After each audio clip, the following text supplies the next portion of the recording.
Hello everyone, welcome to science বিগড়। আমি আজকে তোমাদের রসায়নের দ্বিতীয় অধ্যায় পদার্থের অবস্থা নিয়ে আলোচনা করব। এটা হলো গিয়ে আমার সেকেন্ড লেকচার। আমার ফার্স্ট লেকচারের ভিডিওটা ডেসক্রিপশন বক্সে দেওয়া থাকবে, তোমরা আগে ওইটা চেক করবা, তারপর এই ভিডিওতে আসবা।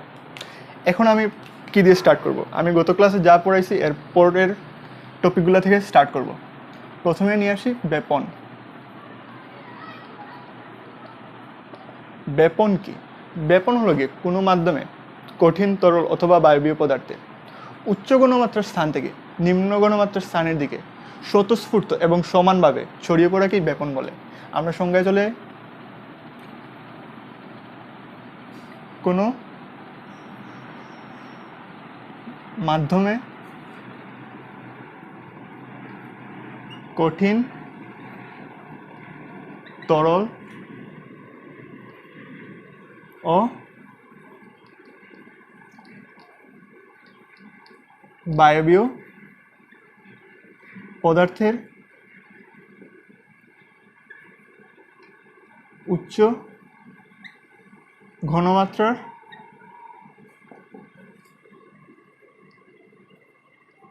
স্থান থেকে নিম্ন ঘনমাত্রার স্থানের দিকে সমান ও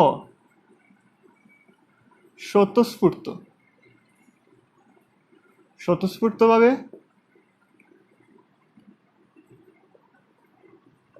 ছড়িয়ে পড়া, এটাই হলো গিয়ে ব্যাপন। এখন আমরা ব্যাপনের কিছু এক্সাম্পল নিয়ে কাজ করব। প্রথমে আমরা একটা বিকার চিন্তা করি। এখানে ধরে নাও এটা একটা বিকার, এটা একটা বিকার, এখানে পানি আছে, এগুলো ধরে নাও পানি, এবং আমি উপর থেকে নীল দিলাম, পানিতে নীল দিলাম। নীল দেওয়ার পর কি হবে? নীল দেওয়ার পর এই পুরোটা পানিতে নীলটা সমানভাবে ছড়িয়ে পড়বে এবং কালারটা একটা ব্যালেন্সড কালার হবে, যে কোনো জায়গায় একটু বেশি গাঢ় রং বা কোনো জায়গায় একটু হালকা রং, এরকম না, পুরো পানিতে ছড়ায় যাবে। এই নীলটা উচ্চ ঘনমাত্রায় আছে, এবং পানিটা নিম্ন ঘনমাত্রায় আছে। এখন উচ্চ গণমাত্রা থেকে এই নীলটা উচ্চ গণমাত্রা থেকে যে সময় নিম্ন গণমাত্রায় চলে যায় এবং সমান এবং স্বতঃস্ফূর্তভাবে ছড়িয়ে পড়ে, এটাকেই আমরা ব্যাপন বলি। এখন আমরা ব্যাপনের আরেকটা এক্সাম্পল নিয়ে কাজ করব। এটা খুব ইম্পর্ট্যান্ট, এটা খুব খেয়াল রাখবা। ধরে নাও এটা একটা কাঁচনল, এবং আমরা দুইটা তুলা নিলাম, তুলা নিয়ে এখানে লাগাই দিলাম, এই কাঁচনলের দুই প্রান্তে লাগাই দিলাম। এক প্রান্তে কি আছে? আমাদের হাইড্রোক্লোরিক গ্যাস আছে, HCl গ্যাস। এখন তোমরা বলতে পারো ভাইয়া এখানে হাইড্রোক্লোরিক গ্যাস কেমনে? আমরা তো জানি হাইড্রোক্লোরিক হলো গিয়ে একটা অ্যাসিড। হাইড্রোক্লোরিক অ্যাসিড তখন হয় যখন আমরা হাইড্রোক্লোরিকটাকে পানিতে মিশাই এবং সেটা আয়নিত হয়, কিন্তু এখানে তো আমরা পানিতে মিশাই নাই, এই জন্য হাইড্রোক্লোরিক গ্যাস হিসেবে আছে। তারপর আমরা এখানে নিলাম অ্যামোনিয়াম হাইড্রোক্সাইড। এখন আমরা দুইটা তোলার মধ্যে একটাতে নিলাম হাইড্রোক্লোরিক গ্যাস এবং আরেকটা নিলাম অ্যামোনিয়াম হাইড্রোক্সাইড। এখন কি হবে? আমরা কি জানি এই দুটো যদি বিক্রিয়া করে তাইলে কি হবে? হাইড্রোক্লোরিক প্লাস অ্যামোনিয়াম হাইড্রোক্সাইড, এই দুইটা বিক্রিয়া করে কি করবে? অ্যামোনিয়াম ক্লোরাইড আর পানি তৈরি করবে।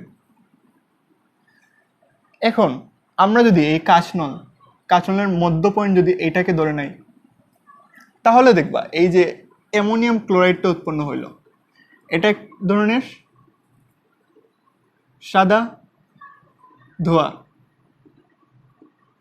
এবং এই অ্যামোনিয়াম ক্লোরাইডটা কাঁচনলের এই জায়গায় উৎপন্ন হবে, এই জায়গায় দেখতে পারবা অ্যামোনিয়াম ক্লোরাইড।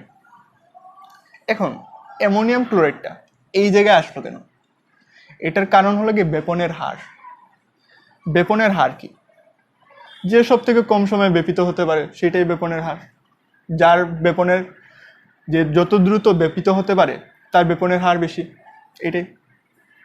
এখন আমরা কি জানি বেপনের হার নির্দেশ করে, ধরো আমরা একটা অন্য আরেকটা পদার্থ নিলাম NaCl। এখন NaCl এর ভর কত? সোডিয়ামের 23 আর ক্লোরাইডের 35.5, যোগ করলে কত আসে? 58.5। বেপন হার আমরা কেমনে বুঝবো যে কোন পদার্থের বেপন হারটা বেশি? আমি তোমাদের লিখে দিই, এটা নোট ডাউন করে রাখবা। যে সকল পদার্থের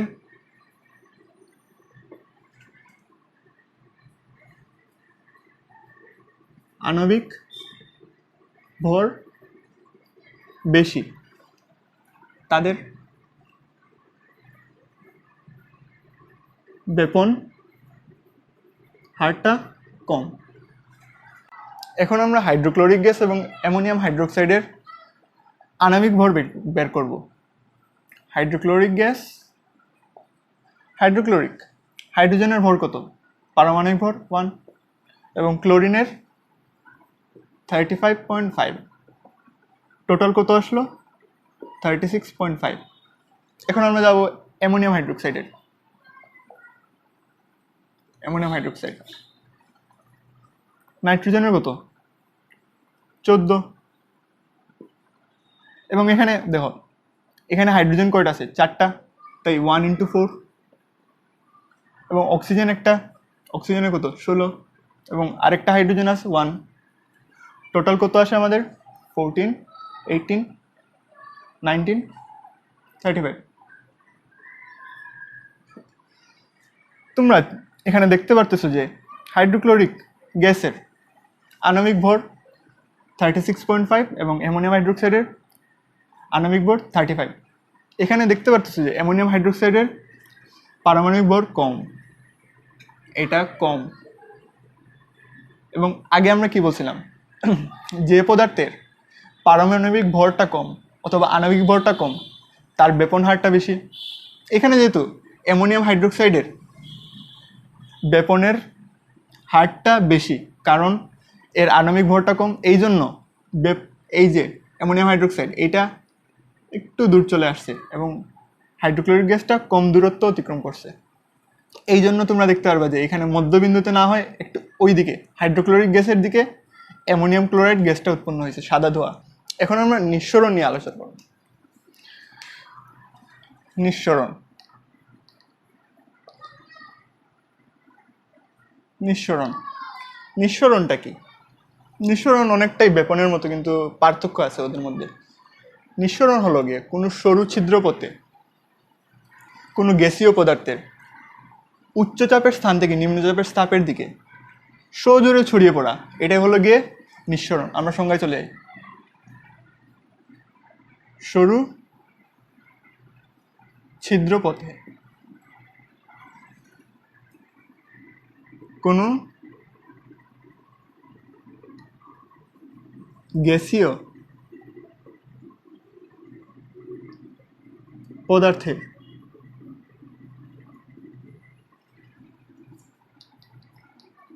উচ্চ চাপের স্থান থেকে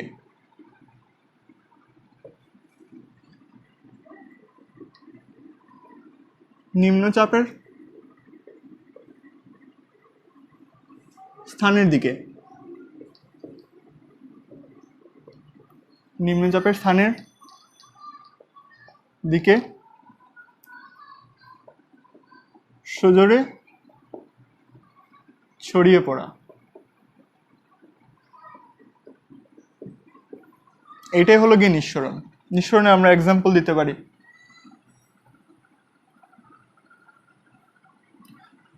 ধরে নাও এটা হলো গিয়ে একটা স্প্রে ক্যান, এটা একটা স্প্রে ক্যান এবং এটার মধ্যে গ্যাসীয় অণু আছে, এটার মধ্যে গ্যাসীয় অণু আছে। এখন এই স্প্রে ক্যানের মধ্যে গ্যাসীয় অণুগুলা কম্প্রেসড হয়ে আছে। এর মানে কি, এটা হলো কি উচ্চ চাপের একটা স্থানে আছে। এখন আমরা যদি এটাকে পুশ করি, এটাকে পুশ করার ফলে দেখবা এই গ্যাসিয়াস অণুগুলা সারা জায়গায় ছড়িয়ে পড়বে, বায়ুতে ছড়িয়ে পড়বে। এবং আমরা কি জানি, বায়ুর চাপটা অনেক কম।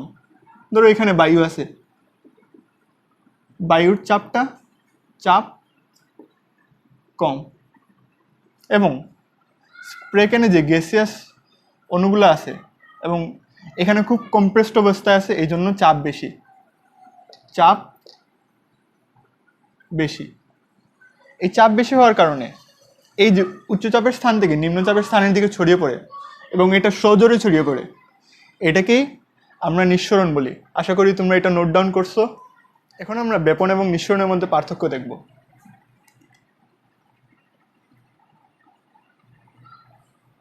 আমরা একটা লাইন টেনে নিলাম, এক সাইডে আমরা ব্যাপন রাখলাম, বা সাইডে ব্যাপন এবং অন্য সাইডে নিঃসরণ। ব্যাপন এবং নিঃসরণের প্রথম পার্থক্যটা হলো গিয়ে এখানে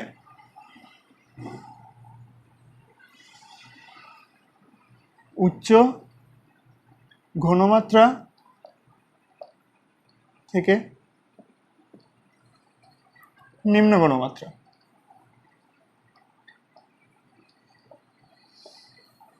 এবং অন্যদিকে নিঃসরণের ক্ষেত্রে উচ্চ চাপ থেকে নিম্নচাপ। এটা হলো কি প্রথম পার্থক্য। এবং সেকেন্ড পার্থক্যটি হলো ব্যাপনের ক্ষেত্রে কঠিন, তরল ও গ্যাসীয় যে কোনো পদার্থ দিয়ে ব্যাপন সংগঠিত হতে পারে, কিন্তু এখানে নিঃসরণের ক্ষেত্রে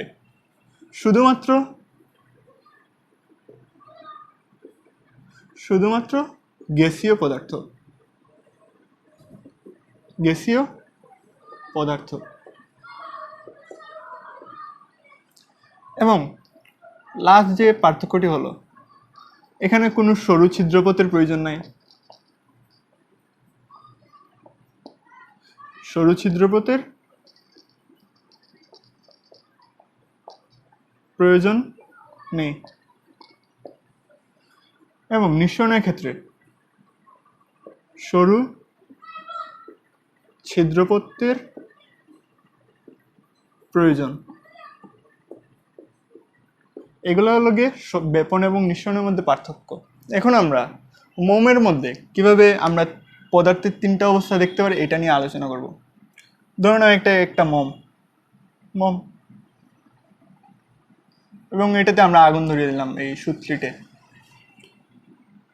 এখন এখানে যেহেতু আগুন আছে, আগুনের ফলে এইদিকে তাপ শক্তি থাকবে, তাপ পড়বে মোমের এই অংশ, এবং এই অংশটা কি হবে, গলতে শুরু করবে। এই ধরো গলতে গলতে গলতে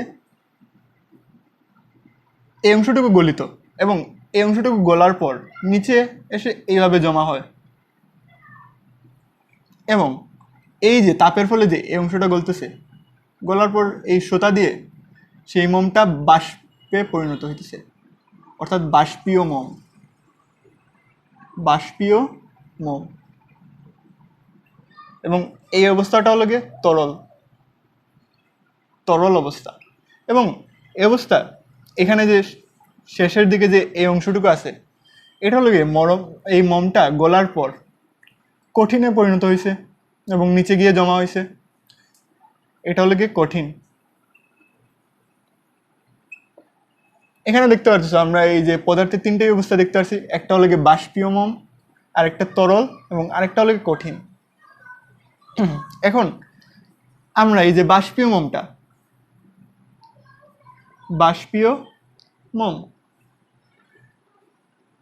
এই বাষ্পীয়মমটা অক্সিজেনের সাথে দহন বিক্রিয়া ঘটিয়ে কার্বন ডাই অক্সাইড, পানি, আলো এবং তাপ উৎপন্ন করে। এটাই হলো গিয়ে বাষ্পীয়মমের উদাহরণ। এখন আমরা গলনাঙ্ক এবং স্ফুটনাঙ্ক নিয়ে আলোচনা করব। গলনাঙ্ক এবং স্ফুটনাঙ্ক কি? আমরা প্রথমে আসি গলনাঙ্ক নিয়ে।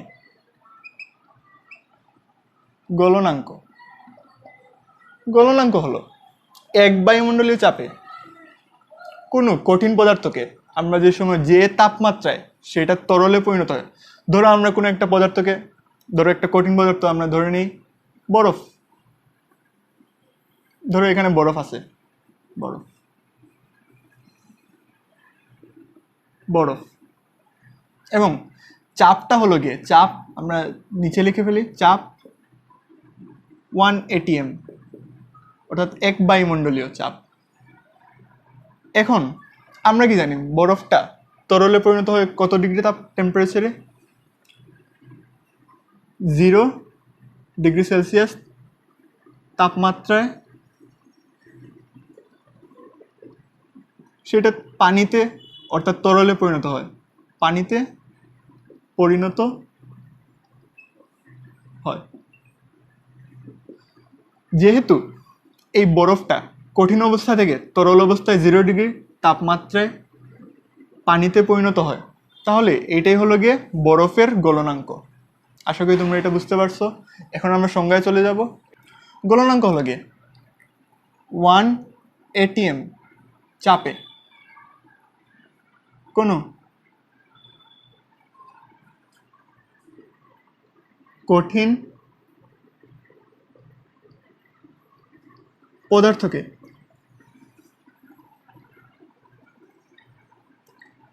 তাপ দিলে যে তাপমাত্রায় তা তরলে পরিণত হয় তাকে ওই পদার্থের গলনাঙ্ক বলে। এটা হলো গিয়ে গলনাঙ্কের সংজ্ঞা। গলনাঙ্ক এবং স্ফুটনাঙ্ক অনেকটা একই রকমই। স্ফুটনাঙ্কের বেলায় তরল পদার্থ থেকে গ্যাসীয় পদার্থে পরিণত করতে যে তাপমাত্রার প্রয়োজন এবং চাপটা সেম থাকবে, এটার কোনো পরিবর্তন হবে না। তাইলে আমরা স্ফুটনাঙ্কতে কি লিখব? জাস্ট এই কঠিনের জায়গায় আমরা লিখব তরল। তরল পদার্থকে যে তাপমাত্রায় গ্যাসে পরিণত করা যায়, এখানে জাস্ট গ্যাস লিখবা, গ্যাসে পরিণত করা যায় তাকে ওই পদার্থের স্ফুটনাঙ্ক বলে। স্ফুটনাঙ্ক, এইটাই হলো স্ফুটনাঙ্কের সংজ্ঞা। এরা অনেকটা সিমিলার, এই জন্য আমি আর তেমন আলোচনা করলাম না। স্ফুটনাঙ্ক, এটা হলো স্ফুটনাঙ্ক। স্ফুটনাঙ্কের এখন উদাহরণ দেই। ধরে নাও আমাদের কাছে একটা তরল আছে, এখানে তরল পদার্থ আছে, এখন আমরা তাপ দিলাম, এটাকে তাপ। ধরো আমাদের কাছে পানি আছে, পানি একটা তরল পদার্থ। এখন তাপ দেওয়ার ফলে আমরা টেম্পারেচার, যে টেম্পারেচারে ধরো আমরা তাপ দেওয়ার ফলে এগুলো বাষ্পে পরিণত হইল, বাষ্পে।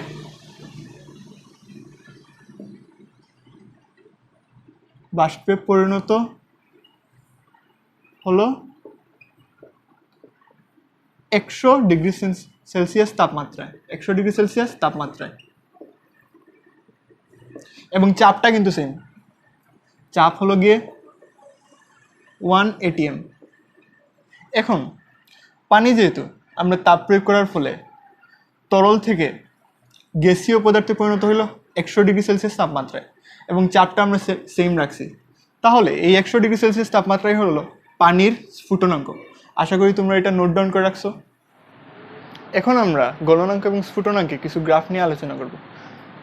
এখানে আমরা একটা গ্রাফ লিখে রাখছি এবং এক্স অ্যাক্সিসের দিকে আমরা সময়টা লিখছি এবং ওয়াই অ্যাক্সিসের দিকে আমরা তাপমাত্রাটা চিহ্নিত করছি, এবং এটা সেলসিয়াস স্কেলে। এখানে দেখতে পারতেছি যে আমরা -5°তে আমরা শুরু করছি আমাদের যে মূলবিন্দুটা আমরা শুরু করছি -5°C থেকে। ধরে নাও আমাদের কাছে একটা বরফ আছে এবং বরফটা -5°C আছে। এখন আমরা এটাকে তাপ দেওয়া শুরু করলাম। কিছুক্ষণ পর, ধরো এতটুকু যাওয়ার পর, এখানে আসার পর দেখবা যে একটা আমরা সরল রেখা দেখতেছি। সরল রেখাটা আবার এক্স অ্যাক্সিসের সমান্তরাল। এক্স অ্যাক্সিসের সমান্তরাল হওয়ার কারণটা কি? এই 0° তাপমাত্রায় এক্স অ্যাক্সিসের সমান্তরাল হওয়ার কারণ কি? আমরা কি জানি বরফের গলনাঙ্ক 0°C তাপমাত্রায় হয়। এর মানে কি বরফটা 0°C তাপমাত্রায় তরলে অর্থাৎ পানিতে পরিণত হয়। এই পানিতে পরিণত হওয়ার জন্য পানিতে পরিণত হইতে হলে কি একটা অবস্থা থেকে অন্য অবস্থায় যেতে হয়। কারণ বরফটা প্রথমে কি ছিল? কঠিন অবস্থায়, তারপর কিসে পরিণত হইলো? তরলে পরিণত হইলো। এখানে আমরা লিখতে পারি তাইলে অবস্থার পরিবর্তন।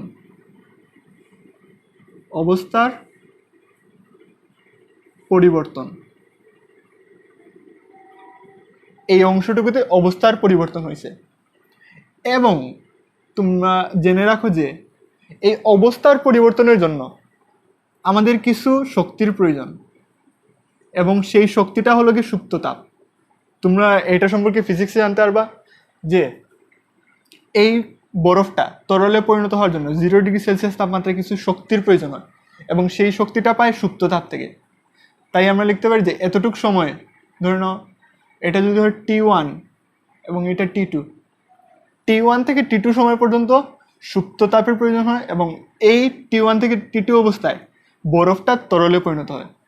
যেহেতু বরফটা তরলে পরিণত এই অবস্থায়, তাইলে আমরা এটাকে লিখতে পারি, এই পুরো লাইনটাকে আমরা লিখতে পারি A to B। এই A to B যে সরল রেখা, এটাকে বলা হয় বরফের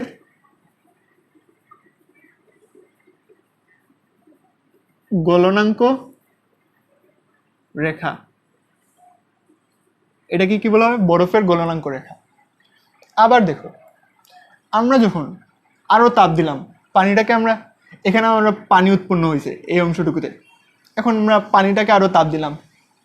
তাপ দেওয়ার ফলে আমরা যে সময় 100°C তাপমাত্রায় চলে যাই, ওই সময় দেখো আবার একটা এক্স অ্যাক্সিসের সমান্তরাল একটা রেখা দেখতেছি। আমরা এখানে ধরে নিই যে C to D পয়েন্ট। এই অংশটুকুতেও অবস্থার পরিবর্তন হবে। আমরা কি জানি পানির স্ফুটনাঙ্ক হলো গিয়ে 100°C তাপমাত্রায়। এই জন্য এই তাপমাত্রায় পানিটা বাষ্পে পরিণত হয়। আমরা কি জানি তরল থেকে বাষ্পে পরিণত হয় একটা অবস্থার পরিবর্তন না? কারণ তরল থেকে গ্যাসীয় পদার্থে পরিণত হইলে একটা অবস্থার পরিবর্তন হয়। তাই আমরা এখানেও লিখতে পারি যে অবস্থার পরিবর্তন।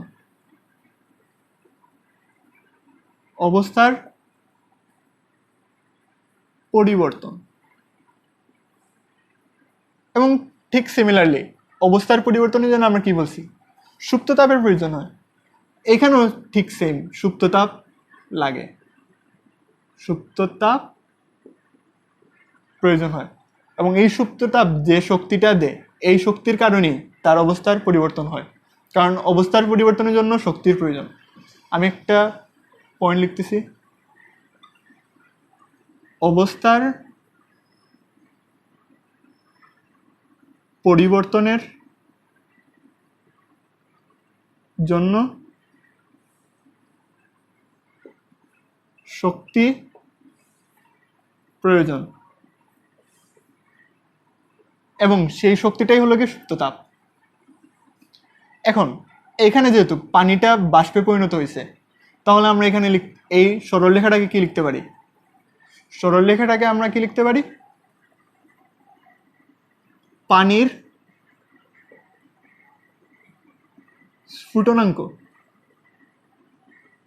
স্ফুটনাঙ্ক রেখা। এটাকে কি বলা হয়? পানির স্ফুটনাঙ্ক রেখা, সি টু ডি। আর এটা হলো গিয়া এ টু বি। আশা করি তোমরা বুঝতে পারছো। এখন আমরা আরেকটা গ্রাফ নিয়ে কাজ করব। এই গ্রাফে আগের গ্রাফের উল্টোটা ঘটছে। এখানে ধরো আমাদের কাছে একটা বাষ্প আছে, পানির বাষ্প। এখন বাষ্পটাকে আমরা তাপটা হ্রাস করে আমরা 100°C নিয়ে গেলাম। আমরা আগে বলছিলাম কি, অবস্থার পরিবর্তনের জন্য একটা শক্তির প্রয়োজন, এবং এই শক্তিটা এইখানে ধরো আমরা ধরে নিই যে সি এবং ডি। ঠিক সিমিলারলি এখানেও সুপ্ত তাপের প্রয়োজন হবে, এবং ডি পয়েন্টে গিয়ে সেটা তরলে পরিণত হবে। প্রথমে ছিল কি বাষ্প, তারপর তরলে পরিণত হয়েছে, এবং 0°তে আবার ঠিক সিমিলারলি এ টু বি পয়েন্টে সুপ্ত তাপের প্রয়োজন হবে, এবং তারপর এই বি পয়েন্টে গিয়ে সেটা বরফে পরিণত হবে। এটা হলো গিয়ে আগের গ্রাফের ঠিক উল্টো গ্রাফটা। আশা করি তোমরা এটা বুঝতে পারছো। এখন আমরা বাষ্পীভবন, ঘনীভবন এবং পাতন নিয়ে আমরা আলোচনা করব। প্রথমে আমরা পাতন যদি পড়ে থাকি, তাহলে পাতনটা আমরা বুঝতে পারলে আমাদের বাষ্পীভবন এবং ঘনীভবন বোঝা যাবে। আমরা আগে বলি পাতনটা কি। পাতন লিখলাম এখানে,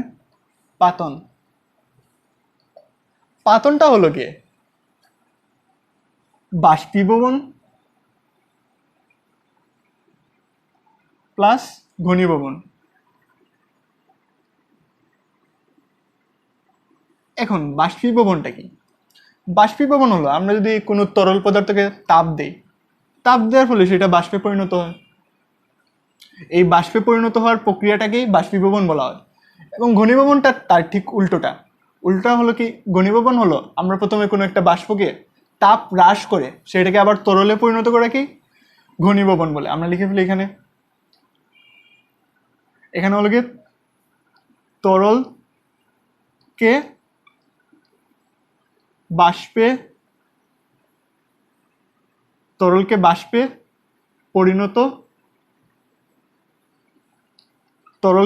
পরিণত করা। এবং অন্যদিকে ঘনীভবনটা হলো গিয়ে বাষ্পকে তরলে পরিণত করা। এগুলো উভয়ই হলো একটা প্রক্রিয়া, এবং এই দুইটা প্রক্রিয়ার যোগফল হলো গিয়ে পাতন। তাইলে আমরা পাতনের সংজ্ঞায় চলে যাই। পাতন হলো গিয়ে যে প্রক্রিয়ায়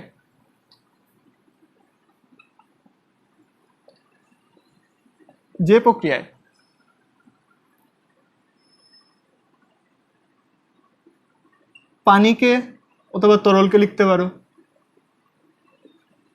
তরলকে তাপ দিয়ে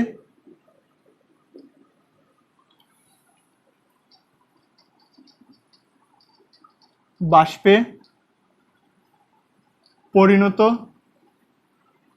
করে আবার তাপ হ্রাস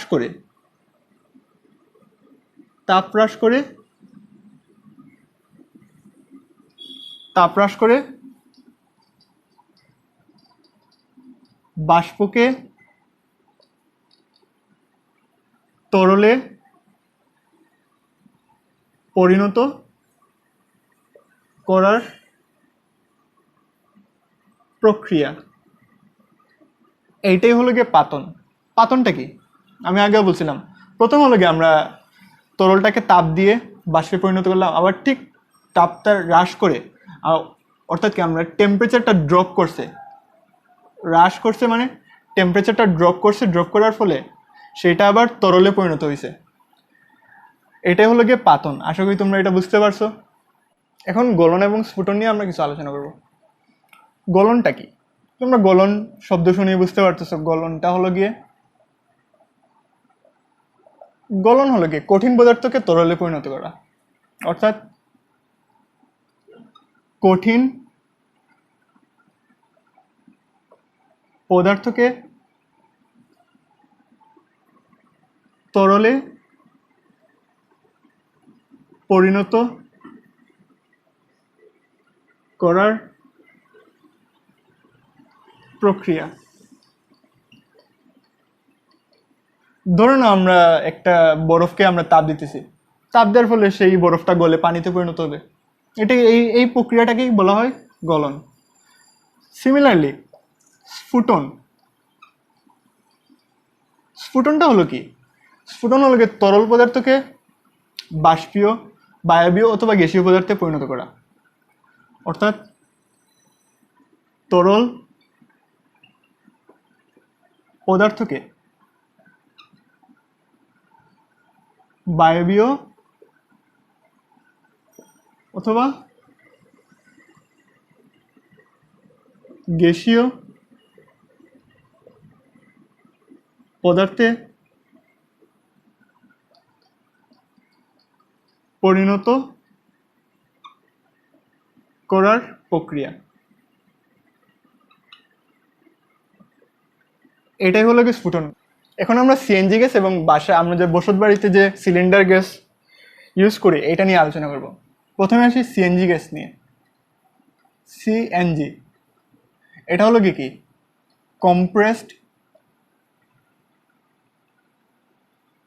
কম্প্রেসড ন্যাচারাল গ্যাস। এই সিএনজি গ্যাসের মধ্যে কি থাকে? সিএনজি গ্যাসের মধ্যে মিথেন থাকে। মিথেনের সংকেত হলো কি CH4। এবং আরেকটা আমরা যে বসত বাড়িতে সিলিন্ডারের গ্যাস, সিলিন্ডারের গ্যাস এইটার মধ্যে কি থাকে? প্রোপেন। প্রোপেন হলো গিয়ে C3H8। আরেকটা থাকে হলো গিয়ে বিউটেন। বিউটেন হলো গিয়ে C4H10। এই দুইটা সিলিন্ডার গ্যাসের মধ্যে থাকে। আচ্ছা, এগুলা কেমনে সিলিন্ডারের মধ্যে ভর্তি করা হয়? এই মিথেন গ্যাস এবং প্রোপেন এবং বিউটেন গ্যাসগুলোকে তরলে পরিণত করা হয়। এখন তুমি যদি কোনো গ্যাসকে তরলে পরিণত করতে চাও তাহলে প্রথমে কি করতে হবে? চাপ বাড়িয়ে দিতে হবে। ধরো কোনো গ্যাসকে তরলে পরিণত করা, এইটার জন্য প্রথমে হলো গিয়ে আমাদের চাপটা বাড়িয়ে দিতে হবে। কারণ আমি কি জানি গ্যাসের আয়তন অনেক, আমরা যেহেতু তরলে পরিণত করতে চাই আমাদের একটা সিলিন্ডারের মধ্যে গ্যাসটা ভর্তি করতে হবে, এই জন্য আমাদের আয়তনটা খুব কমিয়ে নিতে হবে। তাই আয়তন কমানোর জন্য সবসময় কি করতে হয়? চাপ বৃদ্ধি করে দিতে হয়, অর্থাৎ চাপ বাড়িয়ে দিতে হবে। চাপ বাড়িয়ে দিতে হবে। এবং আমরা জানি কোনো বায়বীয় অথবা গ্যাসীয় পদার্থকে তরলে পরিণত করার জন্য তাপমাত্রাটা কমিয়ে দেওয়া লাগে। তাই অবশ্যই আমাদের তাপমাত্রা কমিয়ে দিতে হবে অথবা তাপ হ্রাস করতে হবে। তাপ হ্রাস করতে হবে। এগুলার করার ফলে আমরা কোনো একটা গ্যাসকে একটা সিলিন্ডারের মধ্যে ভর্তি করে রাখতে পারি। তোমরা এগুলো নোট ডাউন করে রাখো। এখন আমরা আজকে লাস্ট টপিক নিয়ে পড়বো, সেটা হলো কি ঊর্ধ্বপাতন। আমরা লিখে রাখতেছি ঊর্ধ্বপাতন। এই ঊর্ধ্বপাতনটা কি? ধরুন আমাদের কাছে একটা পদার্থ আছে, সেই পদার্থটা কঠিন পদার্থ এবং আমরা এই পদার্থটাকে তাপ দিলাম। তাপ দেওয়ার ফলে আমাদের কি জানা আছে? প্রথমে পদার্থটা তরলে পরিণত হয়, তারপর আমরা যদি আরও বেশি তাপ দিই তাহলে সেটা বাষ্পে অথবা গ্যাসে পরিণত হয়। কিন্তু এই ঊর্ধ্বপাতনের ক্ষেত্রে ঊর্ধ্বপাতন যদি আমরা করে থাকি তাইলে দেখবা যে কঠিন পদার্থ ডাইরেক্ট বাষ্পে পরিণত হয় অথবা ডাইরেক্ট গ্যাসে পরিণত হয়, সেইটা কিন্তু আর তরলে পরিণত হয় না। অর্থাৎ যে প্রক্রিয়ায় কোনো কঠিন পদার্থকে তাপ দিলে সেটা সরাসরি গ্যাসে পরিণত হয়, সেটাই সেই প্রক্রিয়াটাই হলো কি ঊর্ধ্বপাতন। আমরা সংজ্ঞায় লিখে ফেলি, যে প্রক্রিয়ায়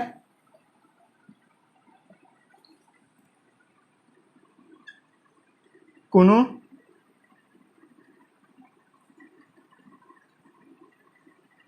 পদার্থকে তাপ দিলে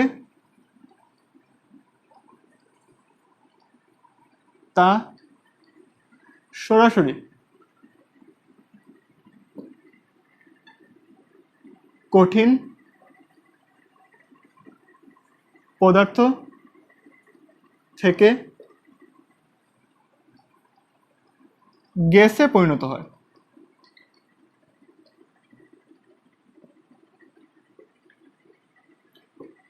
সেই প্রক্রিয়াকেই ঊর্ধ্বপাতন বলে।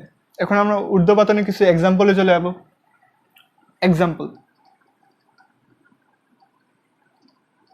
এই এক্সাম্পলগুলো খুব কাজে লাগবে তোমাদের, কারণ এগুলো এমসিকিউতে দিয়ে দিতে পারে। প্রথম এক্সাম্পল কি? প্রথম এক্সাম্পল হলো গিয়ে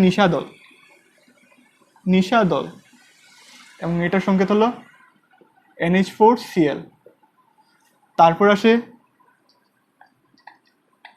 কর্পূর এবং এটার সংকেত হলো কি C10H16O। তারপর আসে আমাদের নেপথলিন এবং নেপথলিনের সংকেত হলো গিয়ে C10H8। তারপর আসে কার্বন ডাইঅক্সাইড এবং এটা অবশ্যই কঠিন, আমি পাশে লিখে দিতেছি কঠিন কার্বন ডাইঅক্সাইড। এখন আমরা একটা এমসিকিউ দেখব। এই এমসিকিউটা তোমাদের এক্সামে আসতে পারে।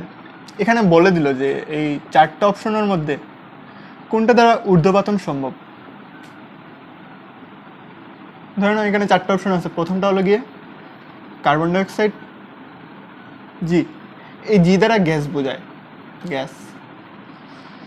তারপর দিল পানি, তারপর দিল সোডিয়াম হাইড্রোক্সাইড, তারপর আবার দিল কার্বন ডাইঅক্সাইড এবং নিচে লিখলো এস মানে সলিড। এগুলোর মধ্যে কোনটা দ্বারা ঊর্ধ্বপাতন সম্ভব? তোমরা যদি এই এক্সাম্পলগুলো মনে রাখতে পারো, আরও কিছু এক্সাম্পল আছে আমি লিখবো, এগুলো যদি মনে রাখতে পারো তাইলে এই এমসিকিউটা আনসার করা তোমাদের জন্য একেবারে সহজ হয়ে যাবে। এখানে দেখো প্রথমে কি আসছে, কার্বন ডাইঅক্সাইড গ্যাস। আমরা কি এখানে কি লিখছি, শুধুমাত্র কার্বন ডাইঅক্সাইড কঠিন দ্বারাও ঊর্ধ্বপাতন সম্ভব, তাই গ্যাসটা অবশ্যই না। পানি জানো কি কঠিন থেকে তরলে যায়, এটাও সম্ভব না। সোডিয়াম হাইড্রোক্সাইড, এটাও সম্ভব না। তারপর কি আছে, কার্বন ডাইঅক্সাইড সলিড অর্থাৎ কঠিন। এখন আমাদের দেখো এখানে এক্সাম্পলে লেখা আছে কার্বন ডাইঅক্সাইড কঠিন, এটাকে তাপ দিলে ডাইরেক্ট গ্যাসে পরিণত হবে, তাই সঠিক উত্তরটা এইটা হবে। এখন আমরা আরও কয়েকটা এক্সাম্পল লিখি। এটা হলো আয়োডিন,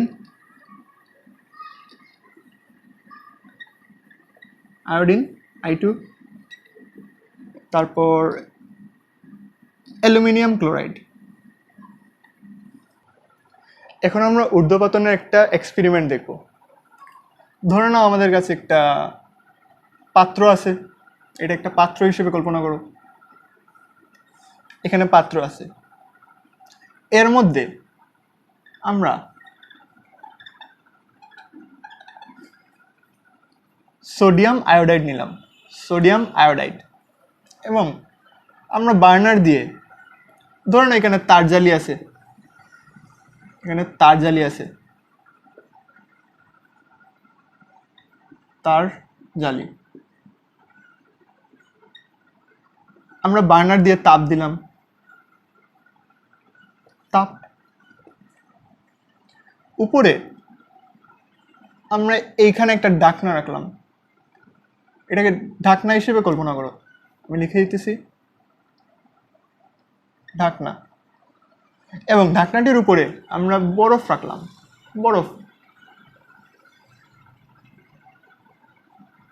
এগুলো হলো গিয়ে কি বরফ। এখন তাপ দেওয়ার ফলে আমরা যখন এই সোডিয়াম আয়োডাইডকে তাপ দেই, তাপ দেওয়ার ফলে কি হয়, এই আয়োডিনটা আমরা কি জানি, এই আয়োডিন এটা দ্বারা ঊর্ধ্বপাতন সম্ভব।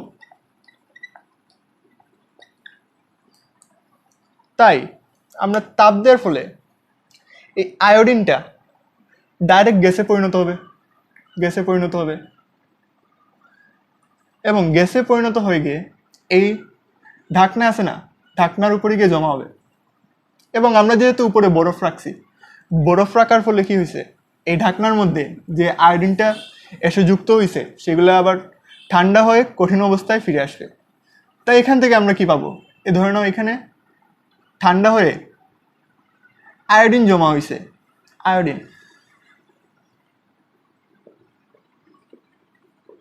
আয়োডিন জমা হয়েছে।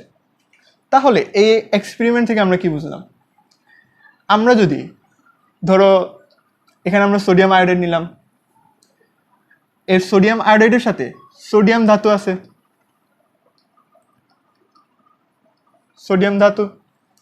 তাই আমরা যেহেতু এটাকে তাপ দিয়ে আয়োডিনটাকে আমরা সংগ্রহ করে নিলাম, তাহলে আমরা এই পদার্থ থেকে আমরা আয়োডিনটাকে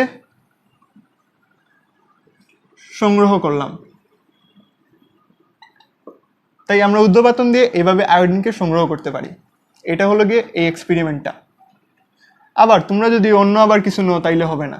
ধরো তোমরা বালি আর গ্লুকোজ নিলা, তাইলে আবার তোমরা এগুলা আলাদা করতে পারবে না। আশা করি তোমরা এতটুকু লিখছো। আজকের ক্লাসটা এতটুকু পর্যন্তই। আমার নেক্সট ভিডিও আসবে সামনে, তোমরা লাইক, কমেন্ট এবং শেয়ার করবা এবং অবশ্যই আমাদের চ্যানেলটাকে সাবস্ক্রাইব করবা। ধন্যবাদ সবাইকে।